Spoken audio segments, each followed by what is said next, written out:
সন্তানের শরীরে দুইটি লক্ষণ দেখলে বুঝবেন সে বদনজরে আক্রান্ত হয়ে গেছে। বদনজর হচ্ছে খুবই ভয়ঙ্কর। নবীজি সাল্লাল্লাহু আলাইহি সাল্লাম জানিয়ে দিয়েছেন, বুখারী শরীফের হাদিস, আল আইনু হাক্কুন, বদনজর হচ্ছে সত্য। অনেকে বদনজরকে বিশ্বাস করতে চায় না। নবীজি সাল্লাল্লাহু আলাইহি সাল্লাম নিজে জানিয়ে দিয়েছেন এবং নবী সাল্লাল্লাহু আলাইহি সাল্লাম আরো বলে দিয়েছেন, বদনজর এতটা ভয়ঙ্কর জিনিস, একটা সুস্থ উটকে অসুস্থ করে রান্নার পাতিল পর্যন্ত নিয়ে যায় এবং একজন সুস্থ মানুষকে অসুস্থ করে কবর পর্যন্ত নিয়ে যায়। এজন্য এই বদনজর থেকে আমাদেরকে বাঁচতে হবে। আপনার সন্তানের ভিতরে যদি দুইটি লক্ষণ দেখেন, মনে করবেন আপনার সন্তানের উপরে কেউ বদনজর দিয়েছে। অনেক সময় আমরা সন্তানকে খালি গায়ে রাখি, অনেক সময় মানুষকে দেখাতে নিয়ে যাই, সুন্দর সুন্দর পোশাক পরিয়ে ফেসবুকে ছবি দেই, ছবিতে কিন্তু বদনজর লাগতে পারে। আপনি সবকিছু নিয়ে শো অফ করতে যাবেন না। যাদেরকে বেশি ভালোবাসেন তাদেরকে শো অফ করতে যাবেন না। হাজবেন্ডের ছবি আপনি ফেসবুকে দিচ্ছেন, স্ত্রীর ছবি ফেসবুকে দিচ্ছেন, সন্তানের ছবি ফেসবুকে দিচ্ছেন, কন্যা সন্তানের ছবি ফেসবুকে দিচ্ছেন। মানুষের বদনজর লেগে গিয়ে আপনার ছেলেটা অসুস্থ হয়ে যাবে, আপনার মেয়েটা অসুস্থ হয়ে যাবে, আপনার ফ্যামিলি বরবাদ হয়ে যাবে। তখন আপনি বুঝতে পারবেন বদনজর কতটা ভয়ঙ্কর জিনিস। এজন্য বদনজর থেকে বাঁচতে হবে। যদি আপনার সন্তানের শরীরে দুইটি লক্ষণ দেখেন, বুঝবেন তার শরীরে বদনজর লেগে আছে। এক নাম্বার হচ্ছে, আপনি আপনার সন্তানকে খাওয়াচ্ছেন, সে খাবার খাচ্ছে, তারপরও সে শুকিয়ে যাচ্ছে, দিন দিন চেহারা নষ্ট হয়ে যাচ্ছে, দিন দিন শুকিয়ে যাচ্ছে। যদি এই লক্ষণ আপনার সন্তানের শরীরের ভিতরে থাকে, মনে করবেন কারো বদনজর আপনার সন্তানের উপরে লেগেছে। তখন কি করবেন আমি বলে দিচ্ছি।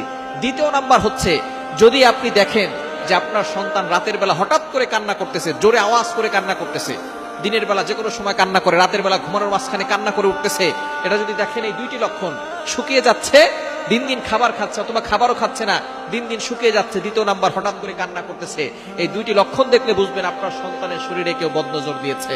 এই বদনজর থেকে বাঁচার জন্য কি করবেন? আপনি আয়াতুল কুরসি সূরা বাকারা 255 নম্বর আয়াত, 3 নম্বর পারার 1 নম্বর পৃষ্ঠার 9, 10, 11, 12, 13 নম্বর লাইন, সূরা বাকারার 255 নম্বর আয়াতটি আপনি একবার পড়বেন। এরপরে আপনি সূরা কাফিরুন একবার, সূরা ইখলাস একবার, সূরা ফালাক একবার, সূরা নাস একবার পড়ে আপনার সন্তানকে ফু দিয়ে দিবেন। এবং আপনি এই বিষয়ে খেয়াল রাখবেন, যদি আপনার সন্তানকে কেউ দেখতে আসে, তাকে মাশাআল্লাহ বলতে বলবেন। বলেন মাশাআল্লাহ। যদি মাশাআল্লাহ না বলে, বলে যে খুব সুন্দর, ভালোই তো স্বাস্থ্য হয়েছে, এই ধরনের কথা বদনজর লেগে যেতে পারে। আপনার ঘরের ভিতরে কিছু লোক আছে যারা বলবে সন্তান তো ভালোই স্বাস্থ্যবান হয়েছে, খাওয়া দাওয়া তো ভালোই করতেছে, এই ধরনের কথায় দেখবেন বদনজর লেগে যায়। আস্তে আস্তে দেখবেন সন্তান খাওয়া দাওয়া বন্ধ করে দিছে, সন্তান শুকিয়ে যাচ্ছে। সুতরাং যেই আপনার সন্তানের প্রশংসা করবে, বলবেন মাশাআল্লাহ বলেন। যদি কেউ মাশাআল্লাহ না বলে, তাহলে আপনি লা হাওলা ওয়ালা কুওয়াতা ইল্লা বিল্লাহিল আলিয়্যিল আযীম করে তাকে ফু দিয়ে দিবেন। এবং যদি আপনি বুঝতে পারেন যে কারো বদনজর লেগে গেছে, তাহলে আপনি তাকে নিয়ে আসবেন, নিয়ে এসে তাকে গোসল করাবেন। গোসল করানোর পরে তার অবশিষ্ট যে পানিটা আছে সেটা দিয়ে তার কাপড় ধুয়ে ওই কাপড়টা দিয়ে আপনার সন্তানের মাথায় ঢেলে দিবেন এবং সূরা ফালাক এবং সূরা নাস পড়ে দিবেন। আল্লাহ পাক রব্বুল আলামিন এই বদনজর থেকে তাকে হেফাজত করবেন। সুতরাং এই বদনজর থেকে বাঁচার জন্য শো অফ বন্ধ করে দেন। মানুষের প্রাইভেট জিনিসগুলো মানুষের কাছে বলবেন না, মানুষকে বেশি দেখাতে যাবেন না, তাহলে বদনজর লেগে যাবে, সবকিছু শেষ হয়ে যাবে।